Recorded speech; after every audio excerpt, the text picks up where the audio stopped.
Hello भैया। भैया ये जो मेडिसिन्स होती हैं, इनमें ड्रग कॉम्बिनेशन के बाद जो आईपी, यूएसपी वगैरह, जेपी वगैरह लिखा रहता है, इसका मतलब क्या होता है?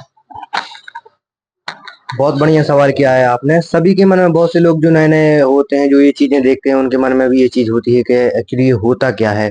ये आईपी, बीपी, यूएसपी क्या होता है? तो ये सब बताने से पहले एक चीज़ मैं आपके लिए बता रहा हूँ। एक वर्ड होता है फार्माकोपिया। फार्माकोपिया एक्चुअली होता क्या है? तो फार्माकोपिया है जो एक प्रकार की बुक है, जिसमें दवाइयों से संबंधित चीज़ें हैं, उसके डोजेज़ वगैरह हैं, टैबलेट फॉर्म वगैरह कैसे बनाते हैं, कितनी मात्रा में जो चीज़ें हैं, जो दवाइयाँ हैं, मेडिसिन मिलानी है। तो इस एक प्रकार की एक वो बुक है, जिसे फार्माकोपिया बोलते हैं। और जो हर देश होते हैं, प्रत्येक देश का अलग-अलग फार्माकोपिया होता है, जिन्हें उनके नाम से जाना जाता है। अब चूँकि आपने पूछा कि जो दवाइयाँ होती हैं, उनमें ड्रग कॉम्बिनेशन के बाद में आईपी, बीपी, यूएसपी, जेपी, है ना? ये सब क्या होता है? तो ये जो चीज़ होती है आईपी, बीपी, यूएसपी, ये एक नेशन को इंडिकेट कर रहे होते हैं, एक देश को इंडिकेट कर रहे होते हैं कि ये दवाई किसकी है।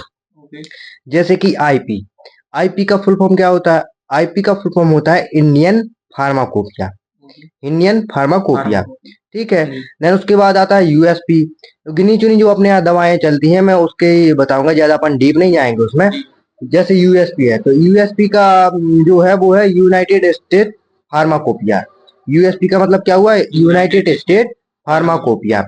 जेपी है, जेपी का आपने जिक्र किया, तो जेपी का होता है जापान फार्माकोपिया, ठीक है। और देन उसके बाद आता है आईपी, हो गया बीपी। अब आए अपन बीपी पे, तो बीपी का मतलब होता है ब्रिटिश फार्माकोपिया। उसके बाद आता है पीएच यू आर लिखा हुआ, PH U R drug combination बाद में, तो वो है जो यूरोपियन फार्माकोपिया है। तो ये जो छोटे छोटे सिंबल्स होते हैं, ये इंडिकेट करते हैं कि ये कौन से देश की चीज है, कहाँ कौन से देश का ये फार्माकोपिया है।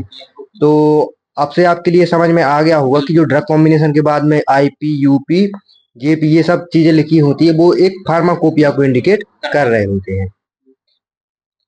बहुत बहुत धन्यवाद। तो दोस्तों, आपको भी समझ में आ गया होगा। अगर वीडियो अच्छे लगे तो लाइक करें और ज़्यादा से ज़्यादा शेयर करें। बहुत बहुत धन्यवाद।